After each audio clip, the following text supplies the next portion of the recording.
Hello everyone, welcome back to the channel. Maurice here again from EV Rugby, and this was quite an eventful round six of the URC. It does seem to me that the South African teams are taking it in turns. We've got two teams winning, two teams off for it looks like every weekend. Yeah, that's coming up in this week's analysis and the postmortem for round six of the URC. And then I'm also talking about the South African Springbok lineup for the end of year Northern Tour. And then some changes within that squad, unfortunately, being made just before they have a kickoff. I think it's not this week, but next week coming. Um, we'll be really squaring off against Scotland on the 10th. That is the Sunday next week. Followed then by the English and the Welsh, to basically conclude the Northern Tour. But without any further ado, let's get into it.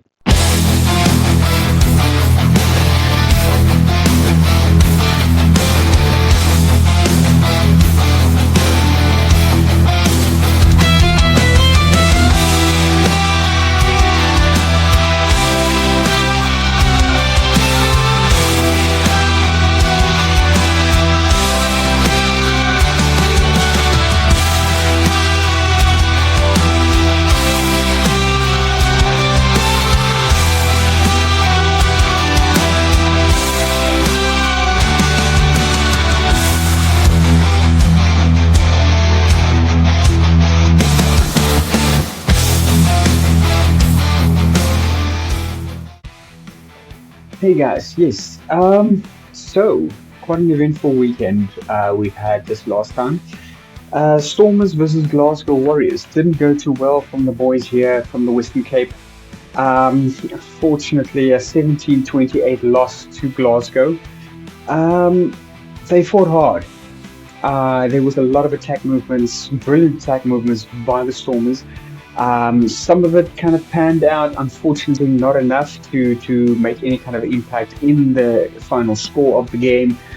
Um, we also see Leland Zas making a fantastic try that was unfortunately disallowed due to a knock on by Warwick, which I don't know, it's kind of a catch-22 situation. I have to admit. I mean, Warwick did kind of try to pass the ball out. The ball did, hit the chest of a Scottish player coming in for a tackle. Kind of bounced back off of his chest, back to into the hands of Warwick, which should have been the first knock of that movement. Unfortunately, a lot of control of the ball was lost. Luckily for Warwick, it did go backwards, and then trying to regain control of the ball, he knocked it forward, unfortunately. Then a series of kicks happened between Manu Lebok and Leland Zas, which then basically saw Leland Zas scoring a try. But unfortunately, was disallowed due to the knock on by Warwick in that kind of trying to regain the control of the ball. Ref Andrew Brace basically saying that the first one was a knock backwards, second one knocked forwards. So I guess he didn't consider the fact that the ball bounced off the Glasgow Warriors' chest in the first movement during the passing movement. Yeah, what to make of it? You guys can leave me your thoughts in the comments field below. Yeah. But yeah, some crucial moments lost, unfortunately, due to handling errors. Once again, always seems to be plaguing the Stormers.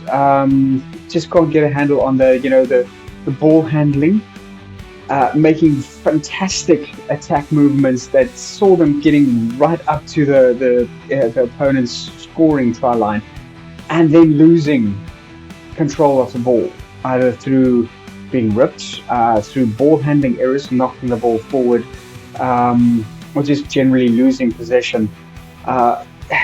it's unfortunate, and I don't know exactly how many times I can still say that they really need to kind of try and pay attention to the ball handling there, because it's always just there. I mean, midfield, they have fantastic attack movements. The ball keeps moving. The passing is accurate. It's always on point.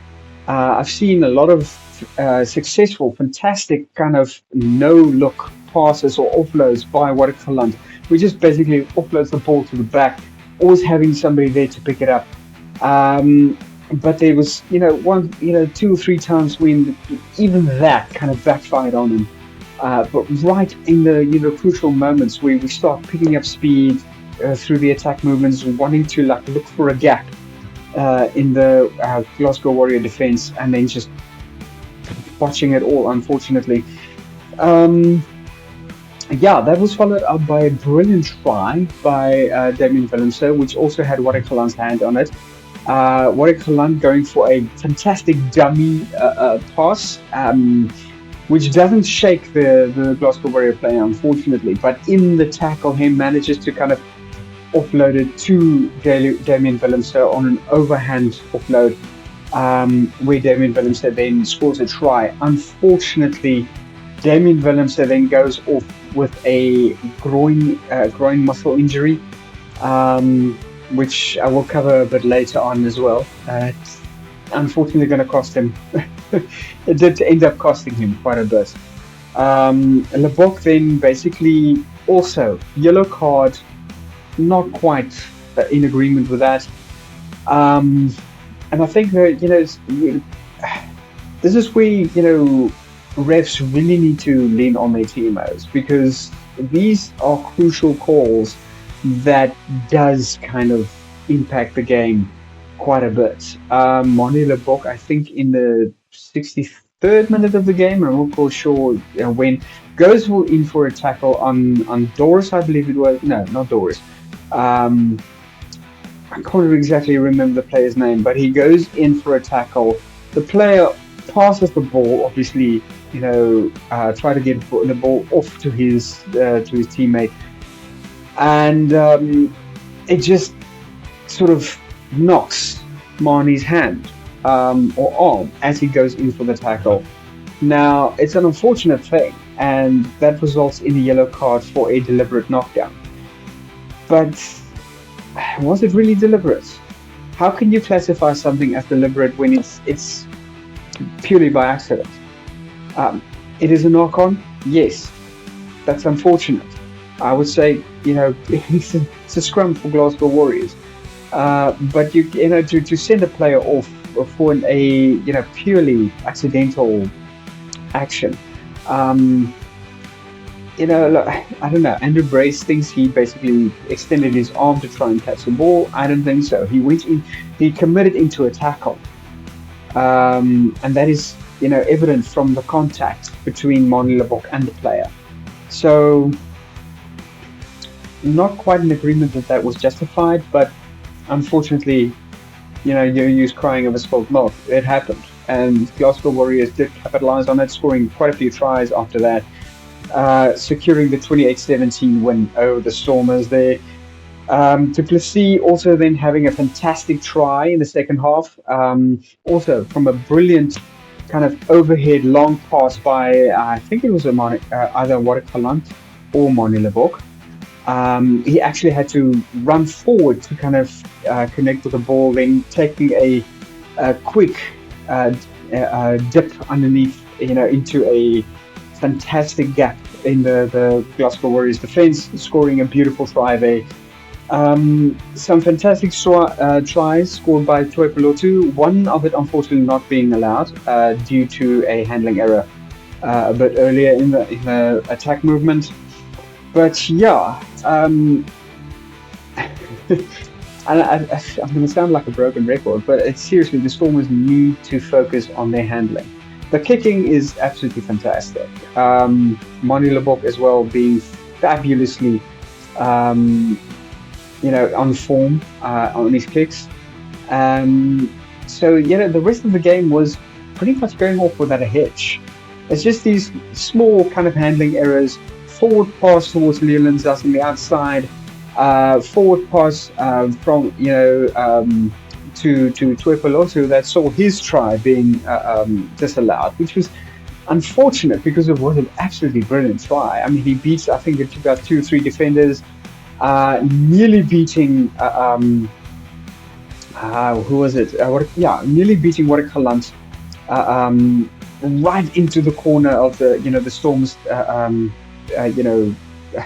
Stormers 22, and getting a successful offload to his teammate that scored the try, but disallowed due to the forward pass, which would have been brilliant actually because it was like a no-look pass. The guy looks backwards then and passes the ball at the same time successfully to Tuipulotu. But forward nonetheless. So exciting game, very kind of nail biting right at the end, and but yeah, unfortunately, well done to the Glasgow Warriors. It was your game. You just was the better team over there. Sharks versus Munster.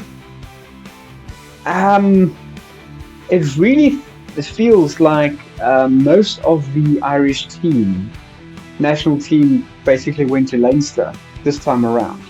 Munster not being able to get the dominance playing going in that one, securing the win for the Sharks 41-24. It was an absolute dominant fest by the Sharks, dominating from the get-go. Apelele Fassi scoring within the first minute, his first try. There was a bit of a look for a forward pass by Holly Davidson for that attack movement, but it stood. She basically found that it was not a forward pass, luckily, and then converted by Jordan Hendricks. Quite successful there. That basically set the pace for the rest of the game, if not just the first half, because the Sharks just absolutely dominated. The Munster did kind of gain a bit of a foothold in the second half, scoring 2 tries there, but unfortunately not enough to kind of rebut the Sharks, who brilliantly scored a bonus point in that one. Sia in 80-man position, fantastic, absolutely fantastic performance by him, although not really a position he normally plays in. It's either lock or he's a flank. So Sia pretty much a utility forward, fantastic. He performed absolutely admirable in that position. Then we have obviously the Venter yellow card from repeated infringements, trying to defend the attack movements by Munster. Unfortunately, just after 5 penalties being awarded, you committing the 6th one, just luck of the draw, unfortunately. So we went off for 10 minutes there. It kind of helped, I think, with the Munster's first try of the second half, being scored just before Venter returned to the field. And then also, Grant Williams playing a magnificent game. Most of the tries being off of his hand. Up and over kicks, offloads, long passes. Seeing Mapimpi scoring the second try of the game. So pretty much Jordan Hendricks as well, on point with his kicks. Sharks, fantastic game. Probably one of the best games of the season for them. So yeah, Leinster versus Lions, and that's probably like a mirror image of the Sharks Munster game. Leinster dominating from the word go. Not a lot of tries scored. Only 2 penalty conversions by Voloter for the Lions in the first half, and then pretty much the rest was all Leinster. But since Munster were basically facing the entire Springbok team, and welcome back to Sharks Springboks, by the way. You see where the money is, really. Most of the Springbok team basically being recruited by the Sharks club for, I suppose, better salaries. all round. But also vice versa to the Leinster team, basically sporting most of the Irish national team in that club, with the addition of the Springbok Archie Snyman, which probably did them a lot of favors as well. Archie Snyman back from his injuries, also being recruited to the Springbok team for the Northern Hemisphere tour, but we'll cover that in just a bit. Um, yeah, so only three tries scored by Leinster. The third one being a penalty try as well, seeing that the yellow card then basically being issued to Cairns, but right on the 81st minute of the game. So didn't really matter. Wasn't really going to go off for 10 minutes when the game's over. But yeah, not really the strongest performance by the Lions. A lot of mistakes made. Brilliant play by the forwards, but not a lot of attack movements, attack attempts by the back line, but not really anything successful, unfortunately. Um, I think it's Quan Horn going off, I think in the first half, also for an injury. I hope he's going to be okay for the rest of the URC as well, but still remains to be seen. No word really on his condition. So we're hoping to see him back on the field in round 7. Um, Bulls versus Benetton, and I think uh, um, Coach Jake White could be really happy with their performance on this one. Benetton giving a strong attack performance, trying to get some kind of measure of pressure onto the Bulls going, but unfortunately not enough to really, make any kind of impact. Most of the their points scored only on penalty goals from Albanos, from the Argentinian national team. Um, but yeah, no, like I said, not really enough to make an impact against the Bulls defense. Bulls basically scoring, I think, 2 tries for the entirety of the game. So pretty much same as Leinster. Um, and Benetton really giving a fantastic defending performance. Bulls really had to fight hard for those two tries. Also, Bulls being on point with their goal kicks, penalty goals, and conversions as well. No yellow cards or red cards in in this game. However, I think something that Jake White really would be happy about. Didn't have to kind of march into the disciplinary board afterwards again. But at securing the Bulls a 17-15 win over Benetton, which basically gives you an idea of the strength of these two teams. Almost evenly matched. Only 2-point difference between the two there. Now, the Springbok squad for the Northern Hemisphere. Now, pretty much the squad that I've got here is still uh, um, the old squad, as first announced last week by Rassi. Um, but I will cover the changes as we go along here. Pretty much the Springbok squad to face the Northern Hemisphere within the next couple of weeks will be Props, Thomas de Toy, Vincent Koch, Frans Malherbe, Oxen Che, Gerard Steenkamp. Unfortunately, now the first change is happening there. Frans Malherbe is off with a shoulder injury, as far as I'm aware. He will be not replaced by another forward, but by Jordan Hendrickse being called up as a utility back, which is not a bad choice. I mean, I think Rassi is kind of lacking in back row players, especially with a lot of injuries that's still ongoing. Such a Feinbaum Komazulu is still nursing that knee injury. So yeah, the number 10 jersey is a choice of 3 players. We've got Mani Leboeuf, we've got Andre Pollard, and Jordan Hendrickse now. Yeah. So that is, pretty much, a lot of playing field for Rusty to go on there. Hookers obviously will be still covered by Malcolm Mox and Bongi Mbonambi. I wonder what the Hollywood Bet Sharks are going to be doing without these players, for round 7 of the URC, because I think that will probably either be put on hold for the next couple of weeks as the Northern Southern Hemisphere end of year championships and tour is taking place. But yeah, we'll see what happens there. Then, of course, the locks will be either Ebenezer Franco Mostert, who is now back from injury, Ruan Norkeer, and Ergis Snyman. Again, like I said before, back from injury there, from his knee injury. The loose forwards, Peter Steph de Toy, the old start marker there, Sia Kulisi, Elrich Lau, Quagga Smith, Marcos van Staren, and Jasper Wiese. And probably, Jasper Wiese is a very good utility back.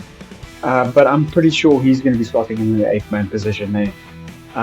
Been playing that very well with the Bulls, especially this URC season. The utility forwards will be Jan Hendrik Wessels thus far. But, like I said, Jasper Wiese doing a very good job in quite a few other flank 8-man positions there. You can even slot into pretty much the scrum off as well. Scrum offs obviously will be Jaden Hendrickse, Kobus Reinach, Grant Williams. Grant Williams, like we saw last week, had a fantastic game against Munster. Fly-offs, like I said, Mani Lebok and Andre Pollard, with the possibility of Jordan Hendrickse slotting in there. But again, Jordan Hendrickse, really fullback, fly-off, winger. He's pretty much all-rounder. Can even cover one of either the inside or outside centre positions. He's that versatile. The centres, Lucanio Damien Willemse, Andre Esterhuizen, and then Jeffrey Kriel. So not really much of a change there. And then we've got outside backs, Kirkley Arons, Apelele Fassi, Cheslin Colby, Willie Leroux, stepping in hopefully for the full-back position. Hopefully we'll be seeing him quite a bit as he's performed quite brilliantly with the Bulls recently, especially with his up and overs. A lot of tries being scored from there, but he's always been one of the top try scoring opportunity creators, in my opinion. Even from from 2019, he's always a lot of try scoring opportunities, whether successful or not, had his hand on it. I still remember, the fantastic try by Cheslin Colby, coming off a long pass from Willie Leroux, perfectly placed for him. He gets the ball, he then goes for a swan dive in the corner as he dives straight over the All Black player. I think it was, if I remember correctly, Will Jordan. I'm not quite sure. I might be speaking under correction there, but a fantastic try. That kind of burned into my memory. It's probably one of the best Cheslin Colby tries I've seen in my entire life. Then, of course, we've got Makazulu Mapimpi, Kanan Moody, and then Damien Willemse, who will not be making it to the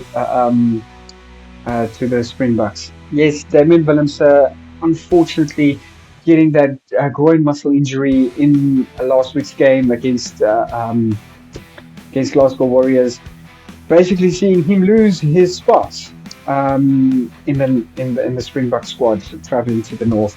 He will be replaced by Cameron Harnecom. So yeah, pretty solid choice there. Cameron Harnecom also quite a versatile player as well.